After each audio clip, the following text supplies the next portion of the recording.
Dalam informasi cara cerdas bernegara kali ini, kita tampilkan sesuatu yang beda. Informasi kali ini akan mulai dengan memisahkan boy from man. Kita semua mengetahui bagaimana seorang anak tumbuh dari akil balik, kemudian menjadi dewasa. Begitu juga di dalam bernegara. Dewasa bukan masalah usia. Misalnya Amerika, negara yang usianya lebih dari 200 tahun saat ini, baru bisa menerima kepemimpinan dari kalangan minoritas. Pertama, pada saat Kennedy menjadi presiden Amerika karena Kennedy beragama Katolik. Katolik adalah agama minoritas di Amerika. Kemudian di periode lalu, untuk pertama kali presiden kulit berwarna Obama, lalu juga bisa menerima presiden koslet macam Trump yang dipilih dibandingkan presiden wanita. Hingga saat ini belum ada presiden wanita di Amerika. Indonesia jauh lebih maju, sudah ada presiden wanita. Bahkan banyak lagi yang tidak mungkin terjadi di negara lain terjadi di Indonesia. Indonesia lebih siap di banyak hal. Karena itu selayaknya Indonesia itu harus menjadi negara pemimpin dunia. Bandingkan dengan negara idola, Tiongkok.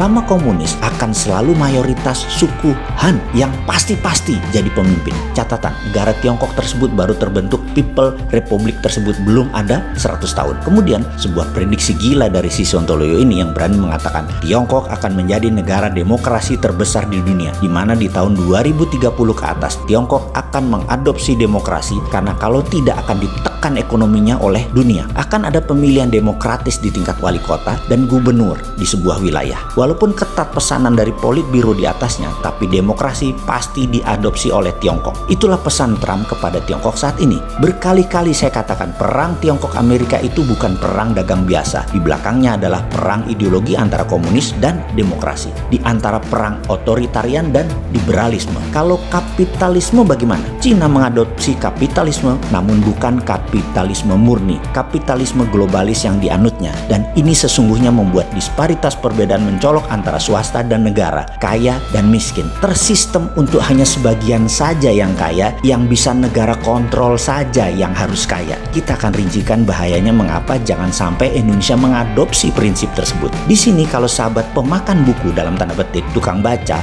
dan punya grup diskusi yang dalam akan mulai memahami bahwa beda kapitalisme modern yang terjadi di banyak negara dengan kapitalisme murni di bawah das kapital Karl Marx. Pemurnian ajaran kapitalisme yang sebenarnya. Nah, buku Karl Marx kan pegangan ideologi komunis. Itu kapitalisme murni. Pertanyaan sekarang, berapa kali kalian baca Das Kapital buku tadi? Belum pernah kok komen sih. Ilmu kok katanya sih. Kalau kelola negara mau memimpin rakyat, ilmu nggak boleh katanya. Ribuan buku hadir dalam 10 tahun terakhir harus Anda baca. Bahkan kehadiran buku baru tersebut aja, walaupun Anda baca nih ya, belum tentu bisa menganalisa mengapa ByteDance yang punya TikTok bisa meledak di dunia dan Zoom bisa menjadi pilihan dari ratusan aplikasi sejenis. Zoom tetap nomor 1. Kita akan menjelaskan secara detail ya, bagaimana TikTok diciptakan. Artificial Intelligence yang memacu adrenalin anak di bawah 25 tahun dipelajari 3 tahun secara mendalam sebelum membuat aplikasi selama 2 tahun sebelum diluncurkan 2 tahun yang lalu. Jadi sudah 7 tahun perjalanan panjang TikTok tersebut dengan mengubah atau bahasa sainsnya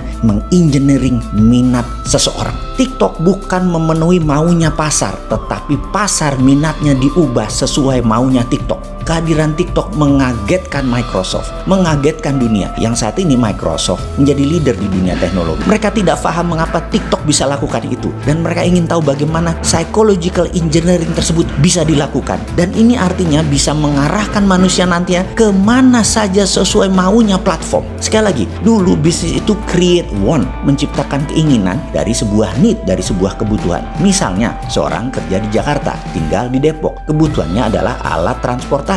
Dia saat ini naik kendaraan umum. Keinginan dia naik mobil. Maka pebisnis akan menciptakan iklan, advertising, kampanye, meyakinkan orang seperti mereka bahwa naik mobil Mercy yang terbaik, naik Toyota yang terbaik. Misalnya kalau dia Honda, naik Honda yang terbaik. Atau dia penjual Mini Cooper, naik Mini Cooper yang terbaik. Bersaing meyakinkan calon konsumen untuk memenuhi keinginan mereka, wants-nya mereka. Pebisnis tidak bisa create needs. Needs-nya ada dulu, baru mereka menciptakan wants. Namun TikTok menciptakan demand, menciptakan needs dengan didesain. Ada artificial intelligence yang mengawal setiap individu yang begitu Anda download aplikasi mereka, melihat TikTok selama 2 jam ke atas, selesai. Data Anda mereka mereka punya. Bukan data tanggal lahir, alamat rumah, alamat email. Itu mah kuno, dunia nggak butuh lagi data itu. Sudah punya semua, sudah tuker-tukeran di atas sana. Lupakan kalau Anda sok-sokan bermain bisnis digital sebatas untuk dapat email, dapat nomor kontak. Itu ketinggalan 10 tahun, Cok. Zaman FB, IG, Twitter, dan Google rajanya sudah diambil mereka semua.